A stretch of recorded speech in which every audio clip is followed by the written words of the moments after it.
ఆ పత్రిసారి యొక్క దివ్య చైతన్యంతో కనెక్ట్ అవుతూ జగద్గురువైన శ్రీకృష్ణ పరమాత్మ యొక్క శక్తి స్థితి జ్ఞానాలను తీసుకుంటూ మనం యోగిరాజా శ్రీ శ్యామాచరణ్ లాహిరి గారి మహాశయ జీవిత చరిత్రలోని జ్ఞానాన్ని తెలుసుకుంటున్నాం మాస్టర్స్. శరణాగతులైన భక్తుల మీద యోగిరాజులకు అపారమైన కృప ఉండేది. వారి రక్షణ కోసం ఆయన ఎప్పుడూ మెలకుగానే తత్పరులై ఉండేవారన్నమాట. కలకత్తాలో విఖ్యాత విద్యావేత్త అయిన ఒక వకీలు గారి భార్య అభయ యోగిరాజుల భక్త మండలిలో మంచి భక్తి పరాయణరాలన్నమాట. ఆమెకు సంతానం చాలామంది కలిగారు, కానీ ఒక్కరు కూడా బ్రతకలేదు. ఇందువల్ల ఆమెకు చాలా దుఃఖంగా ఉండేదన్నమాట. ఒకనాడు అభయ ఆరోగ్యవంతమైన శరీరంతో జీవించే ఒక్క చక్కని సంతానం కలిగేటట్లు చేయమని యోగిరాజుల పాదాల మీద వాలి విన్నవించుకుందనమాట. ఆమె మహాయోగి శాంతముద్రలో కూర్చుని ఉండి భావలోకంలో చెరిస్తూ ఉండిపోయారైనా ఆ సమయంలో వారు అన్ని బంధాలు విడవడ్డ పక్షులా అనిపించారనమాట. ఎవరు వచ్చారో, ఎవరు వెళ్ళారో, ఎవరు ఏం చెప్పారో ఏమీ వారికి స్మృతిలో లేదు. గురుదేవులు బహుశా తన మాటలు విని ఉండకపోవచ్చును అనుకుంది అభయ. ఆమె మళ్ళీ ఆకులతో పాటుతో తన ప్రార్థన విన్నవించుకుందనమాట. మెల్లమెల్లగా యోగిరాజుల యోగ సమాధి చెదిరింది. అప్పుడు మళ్ళీ అభయ తనకు ఒక్క బిడ్డ బతికేటట్టు చేయమని ప్రార్థించిందనమాట. యోగిరాజులు గారు శాంతస్వరంతో ఇలా అన్నారు, ఇదిగో అభయ, నువ్వు ఒక ఆడపిల్లను కంటావు, ఆ పిల్ల బతుకుతుంది. కానీ ఒక్క సంగతి ఉంది, నువ్వు దాన్ని జాగ్రత్తగా పాటించాలి, అందులో పొరపాటు జరగకూడదు సుమా అని చెప్పారన్నమాట. అభయ మనసులో ఆశారేఖ పడిసొప్పింది. బ్రహ్మజ్ఞులైన గురుదేవుల కృప ఉంటే అసంభవం అవుతుందని అనుకుంటూ గద్గద్ కంఠంతో ఇలా అంది, మీరు ఏం చెప్తే అదే చేస్తానండి అని చెప్పిందనమాట. భక్తవత్సలైన యోగిరాజులు శ్యామాచరణులు ఇలా అన్నారు, రాత్రి మొదటి జాములో ఆడపిల్ల పుడుతుంది. పిల్ల పుట్టక ముందు నుంచి పొడిచేదాకా పురిటి గదిలో దీపం వెలుగుతూ ఉండేలాగా చూడు. దీపం ఆరిపోకుండా చాలా జాగ్రత్తగా చూసుకో. అనుకున్న సమయానికి అభయ ఆడపిల్లను కన్నదనమాట. అలాగే గురుదేవుల ఆదేశానుసారం దీపం వెలిగించి ఉంచారు. కానీ రాత్రి చివరి జాములో బడిలిపోయిన బాలింతరాలు మంత్రసాని ఇద్దరూ కూడా ఎప్పుడు నిద్రపోయారో వాళ్ళకి తెలియదు. ఇక్కడ దీపంలో చమురు అయిపోయేటట్టుగా ఉంది. దీపం ఏ క్షణంలోనైనా ఆరిపోయే స్థితిలో ఉందన్నమాట. సరిగ్గా ఆ సమయంలో పురిటి గదిలో ఒక అలౌకిక ఘటన జరిగింది మాస్టర్స్. పెద్దగా చప్పుడు చేస్తూ అకస్మాత్తుగా గది తలుపులు తెరుచుకున్నాయన్నమాట. నిద్రలో మునిగి ఉన్న బాలింతరాలకి చటుక్కున మెలకు వచ్చింది. ఆశ్చర్యపడి చూసేసరికి గుమ్మంలో దయాళురు, భక్త ప్రాణులు, పతిత పావనలు, ఘనీభూత కరుణామూర్తులు, గురుదేవ యోగి శ్రేష్ఠులు శ్యామాచరణులు నిలబడి ఉన్నారన్నమాట. కృపాదృష్టి ప్రసరిస్తూ వారు కొడిగట్టిన దీపం వైపు వేలెత్తి చూపిస్తూ, అభయ, దీపం ఆరిపోకుండా చూడు, వెంటనే చమురుపోయి అన్నారన్నమాట. అభయ తత్తరపడుతూ లేచి దీపంలో చమురుపోయగానే గురుదేవుల కరుణా ఘనమూర్తి అదృశ్యమైపోయింది. అలా గురుకృపను తలుచుకుంటూ ఉంటే అభయ కళ్ళల్లోంచి ప్రేమాశ్రువులు రాలిపడ్డాయన్నమాట. ఈ సంఘటన జరిగిన తర్వాత కొంతకాలానికి అభయ గురుదేవుల దర్శనానికి వెళ్ళి జరిగిందంతా చెప్పింది. అప్పుడు యోగిరాజులు మందహాసంతో ఇలా అన్నారు, కర్తవ్యాన్ని ఉపేక్షించటం మీ స్వభావం. కర్తవ్యం పట్ల ఎప్పుడూ ఉపేక్షాభావం అనేది పెట్టుకోకు. ఇలా యోగిరాజులు ఈ విధంగా ఎందరో నిస్సంతులకు సంతాన ప్రాప్తి కలిగే సూచనలు ఇస్తూ ఉండేవారనమాట. వారి డైరీ ద్వారా ఇది ఎంత ద్రోవపడుతుంది. ఈ సందర్భంలో ఫిబ్రవరి 8వ తేదీన సంవత్సరం రాయలేదు కానీ ఇలా రాశారు ఆయన.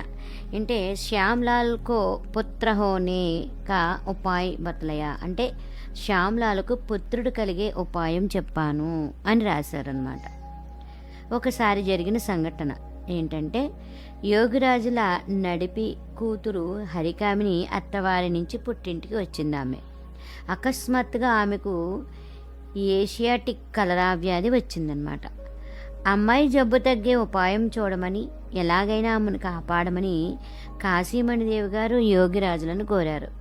మీరుండగా అమ్మాయి చనిపోతుందా అని. యోగిరాజుల మనసులో ఉద్విగ్నత ఏదీ లేదు, ఏమీ జరగనట్లే ఉన్నారు ఆయన. కాశీమణి గారు పదే పదే విన్నవించుకుంటున్నారు, అమ్మాయిని ఎలాగన్నా రక్షించాలన్నారు. యోగిరాజులు ఏమీ చెప్పకుండా ఉత్తరేణి మొక్క, అపామార్గం వృక్షం అన్నమాట, వేరు 2.5 మిరియాలు ఇచ్చి ఈ 2 కలిపి నూరి తాగించు అని చెప్పారు. పెళ్ళైన పిల్ల కదా, వైద్యం లోపం వల్ల ఏమైనా అయితే అత్తవారింట్లో రకరకాల మాటలు పడతాయని డాక్టర్ మందు ఇవ్వడమే మంచిదనుకున్నారు. యోగిరాజు గారు ఇచ్చిన మందు వాడకుండా డాక్టర్ మందు ఇవ్వడం ప్రారంభించారు. కానీ మర్నాడే అమ్మాయి చనిపోయింది అనమాట. తక్కిన రోజుల్లో మాదిరిగా ఆ రోజు కూడా ఆ యోగిరాజులు సాయంత్రం గీతావాక్యం చేస్తున్నారు. వారి శిష్యుల్లో యోగిలైన పండితులు పంచానన్ భట్టాచార్య గారు గీతలో మూల శ్లోకాలు చదువుతున్నారు. భక్తులు చాలామంది కూర్చుని ఉన్నారన్నమాట. అలా గీతా పఠన కార్యక్రమం జరుగుతూ ఉండగా మధ్యలో మేడ మీద గదిలో నుంచి ఏడుపులు వినవచ్చాయి. అక్కడ కూర్చున్న వాళ్ళంతా విచలితులయ్యారు. కారణం ఏమిటని అడిగినప్పుడు యోగిరాజులు ఇలా చెప్పారు, నడిపి అమ్మాయి పోయింది, అందుచేత ఎందరూ ఏడుస్తున్నారు, బహుశా శవవాహకులు వచ్చినట్టున్నారు అని. ఈ రోజుకి ఇక్కడికి చాలండి అని భట్టాచార్య మహోదయులు పుస్తకం మూసేస్తూ అన్నారన్నమాట. అప్పుడు యోగిరాజులు గంభీరంగా ఇలా అన్నారు, వాళ్ళ పని వాళ్ళు చెయ్యాలి, మీ పని మీరు చెయ్యండి. ఈ సమయంలో గీతావాక్యం వినడానికి మనసులో స్థైర్యము లేవండి, ఈరోజు కాపేయండి అన్నారు భక్తులన్నమాట. యోగిరాజుల మనసులో ఉద్వేలనమేమీ లేదు, అసలు ఏమీ జరగనట్టే ఉన్నారు. అయితే సరే మూసేయండి అన్నారు శాంతస్వరంతో. మర్నాడు యోగిరాజుల బావమరిది రాజాచంద్ర సన్యాల్ గారు వచ్చి యోగిరాజులను అడిగారు, ఆప్తలు చనిపోయినప్పుడు కానీ, వియోగం కలిగినప్పుడు కానీ సామాన్య వ్యక్తికి దుఃఖం కలిగినట్లు మీకు కూడా కలుగుతుందా అని ప్రశ్నించారు. యోగిరాజుల చిరునవ్వుతో ఇలా అన్నారు, దుఃఖమైతే అందరికీ కలుగుతుంది, కానీ జ్ఞాని అయిన వ్యక్తి విషయంలో కొంచెం తేడా ఉంటుంది. గట్టిగా ఉన్న చోట రాతిగోలితో గట్టిగా కొట్టండి, అది ఎగురుతూ దూరానికి వెళ్ళి పడుతుంది. కానీ దాంతోనే మెత్తటి మట్టి మీద కొట్టండి, అది మట్టిలో కూరుకుపోతుంది. ఆ విధంగానే దుఃఖం జ్ఞానికి బాధ కలిగించలేదు. దెబ్బ అతనికి తగులుతుంది, కానీ వెనక్కి తిరిగి పోతుంది. కానీ అజ్ఞాని ఆ దెబ్బకు విలవిల్లాడిపోతూ ఉంటాడు. నీటి మీద తేలే తామరాకులా సంసార జీవనం గడుపుతూ ఈ మహాగృహస్థయోగి దుఃఖాలు, క్లేశాలు, కష్టాలు కలిగినప్పుడు ఎంతో సహజంగా నిర్లిప్తంగా ఉంటూ ఉండేవారన్నమాట. గీతలో శ్రీకృష్ణ భగవానుడు సరిగా ఈ మాదిరిగానే చెప్పేవారు. యం హిన వ్యదనం త్యేతే పురుషశభ సమ దుఃఖ సుఖం ధీరం సో అమృతత్వాయ కల్పతే. అంటే సమస్త సుఖ దుఃఖాల్లోనూ వ్యధ చెందకుండా ఉండే ధైర్యవంతుడికి అమరత్వం, శాశ్వతానందం సిద్ధిస్తాయి అని చెప్పారనమాట.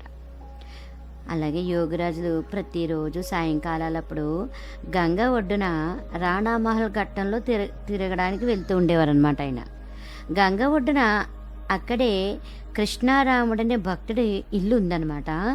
కొద్ది రోజులు కాసేపు అలా తిరిగి వచ్చి కృష్ణారాముడి ఇంటి వసారాలు కూర్చుంటూ ఉండేవారు ఆయన. గీతను గురించి రకరకాల వ్యాఖ్యానాలు చేస్తూ ఉండేవారనమాట. ఆ తర్వాత చీకటి పడకముందే ఇంటికి తిరిగి వెళ్ళి బైరఖానాలో కూర్చుని భక్తులకు ఉపదేశం చేస్తూ ఉండేవారు. రాత్రి 9 అయ్యేసరికి భక్తులందరూ ఇళ్ళకి వెళ్ళిపోయేవారు. ఈ ప్రకారంగా భక్తులకు ఉపదేశం చేస్తుండే సమయంలో వారు అప్పుడప్పుడు చేతులు జోడించి నెత్తి మీద ఆనించి నమస్కారం చేస్తున్నట్లుగా కనిపించేదన్నమాట వారికి. వారు ఉపదేశ సమయంలో మధ్య మధ్యలో ఇలా ఎందుకు చేస్తూ ఉంటారో అక్కడ కూర్చున్న వారు ఎవరికి తెలిసేది కూడా కాదనమాట. అడగడానికి ఎవరికి సాహసమూ లేదు. ఈ విధంగా భక్తుల్లో కుతూహలం మెల్లగా పెరుగుతూ వచ్చింది.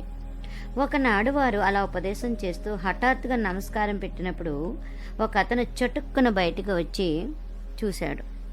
యోగిరాజుల భక్తుడు అక్కడు బయట వసారాలో సాష్టాంగ ప్రణామం చేస్తూ ఉండడం కనిపించింది. ఆయన ప్రణామాన్ని యోగిరాజులు స్వీకరిస్తున్నారని అప్పుడు అర్థమైందనమాట ఆయనకి.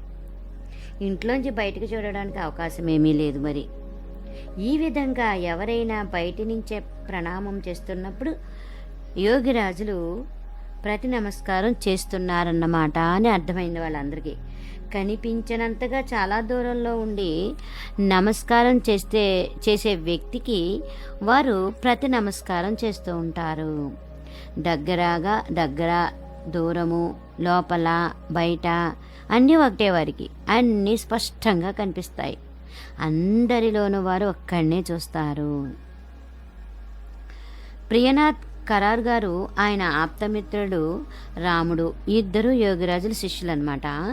ఇద్దరు కలిసి కాశీకి వచ్చారు.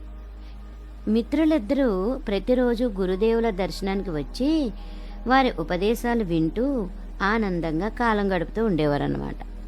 అలా జరుగుతూ ఉండగా ఒకసారి రాముడికి కలరా వ్యాధి సోకింది. అందులోనూ ఏషియాటిక్ కలరా.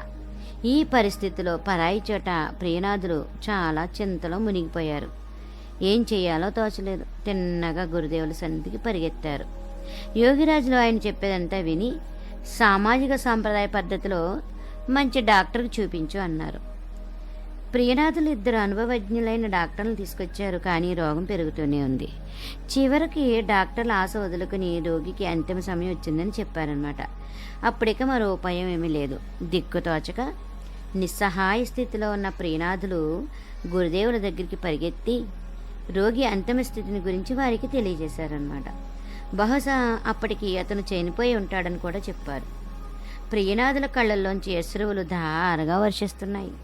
ప్రశాంత హృదయులు, భక్తవత్సలలు అయిన మహాయోగి తమ ఆసనం మించి లేచి ఒక సీసా తీసుకుని దగ్గరే ఉన్న దీప ప్రమిదలోని ఆమదం కొంచెం పోసి దీన్ని తీసుకువెళ్ళు, రోగి చేత తొందరగా తాగించు అని చెప్పారు. ప్రియనాథులు ఆలోచనలో పడ్డారు. రాముడు ఈ పాటికి చనిపోయి ఉంటాడు, మరి ఈ మందు తాగించిన ఎలాగా అని. ఈ సందేహంతో పాటు గురుదేవులు బ్రహ్మజ్ఞులన్న సంగతి కూడా గుర్తుకొచ్చింది ఆయనకి. వారి మాట నెరవేరకపోవటానికి వీలు లేదు కదా. అందుకని ఆ ప్రియనాథులు గబగబా రోగి దగ్గరికి వెళ్ళారు. రోగి శరీరంలో ప్రాణముల దాఖలా ఏమీ లేదు. అయినప్పటికీ విశ్వాసంతో రోగి నోట్లో చమురు చుక్కలు కొన్ని వేశారు. అక్కడ ఇంకా మరి కొందరు ఉన్నారు. వారందరి సమక్షంలో అక్కడ ఒక అలౌకికమైన ఘటన సంభవించింది. ప్రాణం లేని శరీరం మెల్లమెల్లగా కదలడం ప్రారంభించింది. ఊపిరి ఆడడం కూడా మొదలయ్యింది. రోగి పునరుజ్జీవితుడయ్యాడు. ఈ ప్రియనాథ్ కరార్ గారే ఉత్తరోత్తర శ్రీ స్వామి యుక్తేశ్వరగిరి పేరుతో ప్రసిద్ధులయ్యారన్నమాట. యోగిరాజులు ఎప్పుడు ఒక అతీంద్రియ జగత్తులో ఉండేవారనమాట. వారి ముఖం మీద హిమాలయం మాదిరి నిశ్శబ్ద శాంతి ఎప్పుడు విరాజిల్లుతూ ఉండేది. సాధనకు విముఖులైన వారితో వారు ఎప్పుడూ మత సంబంధమైన ప్రత్యాలోచన చేస్తూ ఉండేవారనమాట. చేసేవారు కారు. కానీ యమ, నియమ, ఆసన, ప్రాణాయామ, ప్రత్యాహార, ధారణ, ధ్యాన, సమాధుల శాస్త్రోక్త యోగ సాధనల రహస్యమయ అష్టాంగ కర్మలకు విశేషమైన ప్రాముఖ్యతనిస్తూ ఉండేవారన్నమాట ఆయన. వారికి గల యోగపరమైన అపరోక్షానుభూతి అపూర్వమైనది. యోగం వల్ల కలిగిన ఆ అనుభూతిని ఆధారం చేసుకునే వారు ధర్మోపదేశాలు చేస్తూ ఉండేవారు. ఆధ్యాత్మిక శాస్త్ర గ్రంథాలను వ్యాఖ్యానిస్తూ ఉండేవారు. భావావేశం మీద ఆధారపడి ఏది చెప్పేవారు కారు. యోగం ద్వారా ప్రాప్తించిన తమ ప్రత్యక్షానుభవం ద్వారానే భక్తులకు ఉపదేశిస్తూ ఉండేవారు అన్నమాట. అందువల్ల ప్రజల మనస్సుల మీద వారి ఉపదేశాల ప్రభావం సూటిగా పడేది.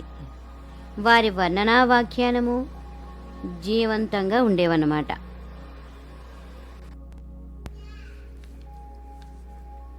క్రియ ద్వారా ప్రత్యక్ష అనుభూతిని పొందండి, మెల్లమెల్లగా పరమాత్మతో సాయుధ్యం పొందండి అని అనేవారన్నమాట ఆయన. ఇదే మానవ జీవనానికి శ్రేష్టమైన సంపద. ధ్యాన, ధారణ, సమాధులు సాధించనిదే ఆత్మజగత్తులోని సూక్ష్మాతి సూక్ష్మమైన పరమాత్మ సంబంధమైన తత్వ ప్రదేశాల్లోకి ప్రవేశం కలగదు. ఇలా చెప్పేవారనమాట ఆయన. ఇదే వారి ఉపదేశానికి మూల బిందువు. ప్రాణమే సమస్త శక్తులకు మూల సోతస్సని అంటూ ఉండేవారనమాట ఆయన. ప్రాణ సాధన చేస్తుంటే అన్ని సాధనలు సిద్ధిస్తాయి. ఈ ప్రాణానికి 3 అవస్థలున్నాయి. ఇది ఆద్యంతాల్లో స్థిరంగా ఉంటుంది, మధ్యలో చంచలంగా ఉంటుంది. ఆద్యంతాల స్థిరత ఒక అవస్థ, మధ్యలోని చంచలావస్థ రెండోది. మౌలికంగా ప్రాణానికి ఉన్నవి 2 అవస్థలు. అవ్యక్తాధీని భూతాని వ్యక్త మధ్యాని భారత అని. అంటే అన్ని భూతాలు లేదా పదార్థాలు ఆదిలోనూ అంతంలోనూ అవ్యక్తమైనవి, కేవలం మధ్యలోనే వ్యక్తమవుతూ ఉంటాయన్నమాట. అవి చంచల ప్రాణాన్ని ప్రకృతి అంటారు. చంచల ప్రాణమే జీవుడి వర్తమాన అవస్థ. చంచల ప్రాణంలోంచే విశ్వ బ్రహ్మాండం అంతా అభివ్యక్తమవుతూ ఉంటుందన్నమాట. ఏ కర్మలైనా అన్నీ చంచల ప్రాణంలోంచి పుట్టినవే. కానీ స్థిర ప్రాణమే చంచల ప్రాణానికి ఉద్గమ కేంద్రం అన్నమాట. స్థిర ప్రాణం ఏమీ చేయదు, ఏమీ చేయించదు. అది ఎప్పుడు సాక్షి మాత్రంగానే ఉంటుంది. చంచల ప్రాణమే స్థిర ప్రాణం చేసే కర్మ అన్నమాట. చంచల ప్రాణం ప్రకృతి, స్థిర ప్రాణం పురుషుడు. చంచలతే జీవుడు, స్థిరతే శివుడు. చంచలతే బంధనం, స్థిరతే ముక్తి. అంటే ప్రాణానికి ఉండే చంచలత గతి లేదా తానం అదే బంధనం. స్థిరత వైపు సాగే గతి లేదా తానం అదే ముక్తి అన్నమాట. శాస్త్రంలో అలాగే చెప్తారు. నిశ్చలం బ్రహ్మ ఉచ్యతే. నిశ్చలావస్థే అంటే స్థిరావస్థే బ్రహ్మ. అది వ్యక్తం చేయలేని ఒకానొక అవస్థ. అదే అమరపదం. ఎందుచేతంటే ఆ మహాస్థితి నుంచి జన్మము ఉండదు, మృత్యువు ఉండదు. అది నిత్యం, శాశ్వతం. అలా చెప్పడానికి కారణం దానికి పూర్వము దాని తర్వాత కూడా ఏమీ లేకపోవడం. అది చిర విరాజమానం. అదే బుద్ధ్య వ్యవస్థ. అదే జ్ఞానాతీత అవస్థ. జ్ఞానం కూడా దాన్ని అందుకోలేదన్నమాట. అది శాశ్వత నిత్యముక్త అవస్థ. అక్కడ బంధనం లేదు. అదే కర్మాతీత అవస్థ అంటే క్రియాతీత అవస్థ. ఎందుకంటే అక్కడ ఏ విధమైన కర్మకు అస్తిత్వం లేదు. చంచలత అవసానం కోసం అక్కడ ఏ విధమైన కర్మ ఉండజాలదన్నమాట. ప్రాణం తాలూకు సంకోచావస్థే శివుడు. ప్రసారణ లేదా వికాస స్థితే జీవుడన్నమాట. అందువల్ల సాధకుడు ఉచిత సాధన ద్వారా చంచలతను పూర్తిగా నియంత్రించి స్థిరత్వ ప్రాప్తి పొందాలి. జీవుడు చంచలతావస్థను అంతమొందించి మహాస్థితి రూపమైన మహాప్రాణాన్ని ప్రాప్తింప చేసుకున్నప్పుడు అప్పుడు జీవుడే శివుడైపోతాడు. బౌద్ధ దర్శనానుసారం ఇదే మహాస్థావీరత్వ ప్రాప్తి. అందరూ అమృతపుత్రులే మాస్టర్స్. ఒకడు చిన్నవాడు, ఒకడు పెద్దవాడు అన్నది ఏదీ లేదు. ఈ విధంగా ఉద్బోధిస్తూ యోగిరాజులు సర్వోత్తమ ఆచార్యపీఠం మీద ప్రతిష్ఠితులై కూడా తమను తాము చిన్నవారిగానే భావించుకుంటూ ఉండేవారన్నమాట. యోగ సాధనకు ఆరోగ్యవంతమైన మానవ దేహము, దృఢమైన మనోబలము ఉండాలని ఉపదేశిస్తూ ఉండేవారు. యోగ సాధనకి ఈ రెండు అత్యంత ముఖ్యమైనవి అన్నమాట. ఈ రెండు సంపదలు ఉన్నవాడు అనాయాసంగానే యోగ సాధన చేయగలడు. సాధనా మార్గంలో అతనికి ఏ విధమైన అవరోధము కలగదు. ఎవ్వడు పాపాత్ముడు కాడు, పుణ్యాత్ముడు కాడు, అందరూ సమానులే. అందరూ ఈశ్వరపుత్రులే అయినప్పుడు ఈశ్వర సాధనకు అందరికీ అధికారం ఉంది. స్త్రీలు కావచ్చు, పురుషులు కావచ్చు, అన్ని జాతుల వారికి, అంటే అన్ని కులాల వారికి, అన్ని వర్గాల వారికి యోగ సాధన చేసే అధికారం ఉంది. ఇది కేవలం ఏదో ఒక విశేష శ్రేణి వారికో, వర్గం వారికో, వర్ణం వారికో ఉద్దేశించింది కాదు. మనస్సును కూటస్థంలో స్థిరం చేసిన తరువాత పాపం ఉండదు. మనస్సును కూటస్థంలో స్థిరం చెయ్యనివాడే పాపి. వారు అంటుండేవారు, కూటస్థుడే ఈశ్వరుడు, ఆయనే పరమాత్ముడు, ఆయనే బ్రహ్మ. మీరు సంసారంలో ఉండండి, దాన్ని విడిచి మరో చోట ఎక్కడైనా ఉండండి, ప్రాణమైతే మీ శరీరంలోనే ఉంది, అంటే ఈశ్వరుడు మీతోనే ఉన్నాడన్నమాట. ఆయన లేకపోతే మీరు లేరు. మీ దేహంలో ప్రాణం చంచలమై ఉన్నంత వరకు మీరు జీవించి ఉంటారు. ఈ దేహం లోపలే అన్వేషించవలసిన ఉన్నప్పుడు సంసారాన్ని వదలవలసిన అవసరం ఏముంది? పైపెచ్చు సంసారమే సాధనకు ఉపయుక్తమైన రంగం మాస్టర్స్. ఇక్కడ ఉంటే అన్నీ లభిస్తాయి. సంసారంలో ఉంటూనే తన శరీరంలో ఉన్న ప్రాణరూపుడైన ఈశ్వరుని గురించి సాధన చేసేవాడే వీర సాధకుడు. అతనికి సాక్షాత్కారం కలిగిన తర్వాత అంతటా ఈశ్వర సత్త అనుభవం అవుతూ ఉంటుందన్నమాట. ఈ ప్రాణరూపుడైన ఈశ్వరుని గురించిన సాధన చేయడానికి దేహంలో ప్రాణం ఉండడం అవసరం కదా. ప్రాణం ఉంటేనే కదా ఎన్నిని. ప్రాణప్రాప్తి కలగడానికి ప్రాణమే అవసరం. అవును, ప్రాణం లేనిదే ప్రాణప్రాప్తి కూడా జరగదు. ప్రాణం ద్వారా ప్రాణాన్ని పూజించడం లేదా సేవించడం చేయవలసి వస్తుందన్నమాట. బయట ఉన్న ఏ ఇతర వస్తువుల ద్వారానూ ప్రాణపూజ లేదా సేవ సంభవం కాదు. ఇక్కడ మీరు చూస్తున్నదంతా ప్రాణమే. ప్రాణం కానిది ఏదీ లేదు. అదే బ్రహ్మ విష్ణు మహేశ్వరులు అన్నమాట. అదే దుర్గా కాళీ జగద్ధాత్రిను. అందుకే ఋషులు ఉదాత్త కంఠంతో ఇలా చెప్తారు మాస్టర్స్, ప్రాణో హి భగవానీశః ప్రాణో విష్ణు పితామహః ప్రాణేన ధార్యతే లోకః సర్వం ప్రాణమయం జగత్. అంటే ప్రాణమే తండ్రి, ప్రాణమే తల్లి, ప్రాణమే పుత్రుడు, ప్రాణమే శకుడు అంటే మిత్రుడు. అందుకే ఋషులిలా అన్నారు, పితాహ వై ప్రాణః మాతాహ వై ప్రాణః పుత్రాహ వై ప్రాణః ఆచార్యః వై ప్రాణః అని ఉపనిషత్ వాక్యాలన్నమాట. ప్రాణం నుంచే ప్రాణం పుడుతుంది. ప్రాణమే అవస్థానం, ప్రాణమే ధర్మం. ఎందుకంటే అన్నిటినీ ధరించేది ప్రాణమే కనుక. ధర్మశబ్దం ధృ అనే ధాతువు నుంచి పుడుతుంది. ధృ అంటే ధరించడం అని అర్థం. ప్రాణమే కర్మ. ప్రాణం లేనిదే ఏ కార్యము నెరవేరదు కదా. ఆ ప్రాణమే జీవుడు. అది చంచలం కావడం వల్లనే జీవుడిలో జీవముంది. ప్రాణమే శివుడు.